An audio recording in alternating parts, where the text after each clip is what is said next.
প্ৰিয় বন্ধু বান্ধৱীসকল, আপোনালোকলৈ নমস্কাৰ জনাই আজিৰ ভিডিঅ'টি আৰম্ভ কৰিছোঁ। এই বছৰৰ জেঠ মাহটো মল্ল মাহ। মল্ল মাহ মানে কি? কিয় এই মাহটোত আমি শুভ কৰ্ম নকৰোঁ? সকলোখিনি কথা আপোনালোকক কৈ আছোঁ।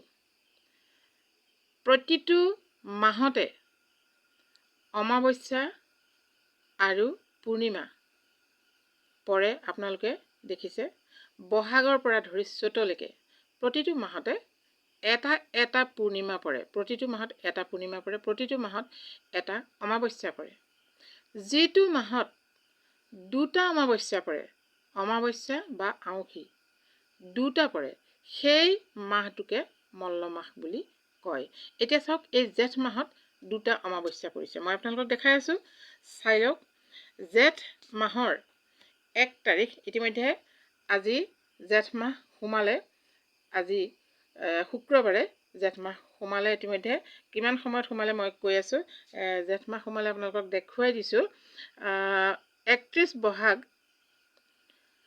আজি 31 বহাগ, ঘণ্টা মানে ৰাতিপুৱা 6:27 যোৱাৰ পিছতেই জেঠ আৰম্ভ হ'ল। এই বহাগৰ 31 তাৰিখটোৰ মানে দিনাখনেই। গতিকে কালিলৈ আমাৰ 1 তাৰিখ, কালিলৈ 1 তাৰিখে এয়া অমাৱস্যা। দেখিছেনে? জেঠৰ 1 তাৰিখ কালিলৈ শনিবাৰে, আৰু এই 1 তাৰিখে অমাৱস্যা। দেখিছেনে? অমাৱস্যা তিথি ৰাতি 1:49:57 আছে। গতিকে কালিলৈ অমাৱস্যা ৰাতিলৈকে আছে, ৰাতি 1 বজালৈকে আছে। ৰা বুলি দি দিছে। গতিকে কালিলৈ জেঠৰ 1 তাৰিখ, 1 তাৰিখে অমাৱস্যা হ'ল। 1 তাৰিখৰ পৰা আমি চাই যাওঁ। এয়া 2, 3, 4, 5 আহি আছে। এয়া 29 তাৰিখ, আৰু জেঠ মাহটো 31 দিনীয়া। চাওক, 30 তাৰিখ, এয়া 31 তাৰিখ জেঠৰ সোমবাৰ, সেইদিনাও অমাৱস্যা। একদম ইমূৰে সিমূৰে জেঠ মাহটোত দুটা অমাৱস্যা পৰিলে। 1 তাৰিখে পৰিছে, 31 তাৰিখে পৰিছে। 31 তাৰিখে অমাৱস্যা ৰাতিপুৱা 9:03:43 যোৱালৈকে অমাৱস্যা আছে। ঘ বুলি দিছে, ঘ বুলি দিলে ৰাতিপুৱা হয়। গতিকে জেঠ মাহত দুটা অমাৱস্যা আপোনালোকে দেখিলে। এটা বিশেষ কথা আছে। আমি জানো যে 15 দিনৰ মূৰে মূৰে আমি কি হয়, অমাৱস্যা হয় আৰু পূৰ্ণিমা হয়।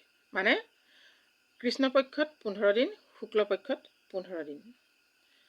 15 দিনৰ মূৰত যেতিয়া পূৰ্ণিমা হ'ব, শুক্লপক্ষৰ প্ৰতিপদৰ পৰা যেতিয়া 15 দিনৰ মূৰত পূৰ্ণিমা হ'ব, তাৰপিছত আকৌ প্ৰতিপদৰ পৰা সেইখিনি কৃষ্ণপক্ষ হ'ব একেবাৰে অমাৱস্যালৈকে।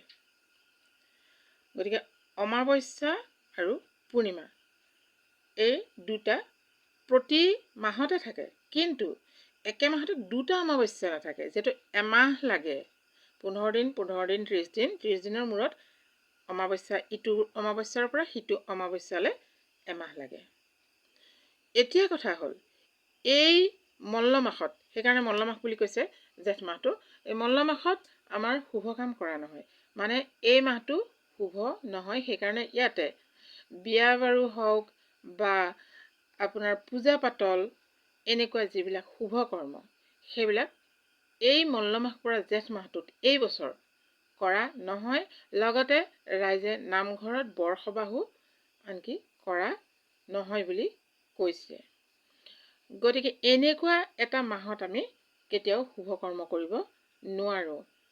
কিয়নো আমি যেতিয়া শুভ কৰ্ম কৰিবলৈ লওঁ, দিন বাৰ নক্ষত্ৰ তিথি মাহ সকলোখিনি চাই লওঁ। এই জেঠ মাহটো দুটা অমাৱস্যা থকাৰ কাৰণে মল্ল মাহ, আৰু মল্ল মাহত শুভ কাম কৰাটো কেতিয়াও শুভদায়ক নহয়। কিন্তু শ্ৰাদ্ধ সকাম এইবিলাক কৰিব পাৰে, আৰু এইবিলাক কৰিবই। গতিকে আপোনালোকক মই এইটোৱে জনালোঁ, যেতিয়া জেঠ মাহত কৰা নহয়, তেতিয়া আমাৰ কোনো কোনো ঠাইত বহাগৰ শেষত নামঘৰত বৰসভা পাতিছে, আৰু আহাৰৰ প্ৰথম সপ্তাহতেই বৰসভা নামঘৰত হ'ব। জেঠ মাহটোত বৰসবাহো নহয়।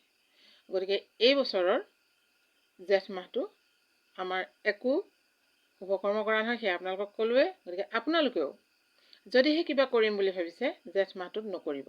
যেনে ঘৰ লোৱা, নতুন ঘৰ এটা উভা, এনেকুৱা শুভ কামবিলাক কেতিয়াও আপোনালোকে আৰম্ভ নকৰিব। মই আপোনালোকক এটাই অনুৰোধ কৰোঁ, যদি শুভ কাম কৰে আপোনালোকে আহাৰত কৰিব, বহাগত মানে বছৰটোৰ প্ৰতিটো মাহতেই কৰিব পাৰিব, মাত্ৰ জেঠ মাহটো বাদ দি। গতিকে আমি এইটোৱে জানিলোঁ যে মল্ল মাহ কি আৰু মল্ল মাহত শুভ কাম কৰিলে কেতিয়াও শুভ ফল নাপায়। ঠিক আছে, ভিডিঅ'টি কেনে পালে জনাব। নেক্সট ভিডিঅ'ত লগ পাম। ধন্যবাদ।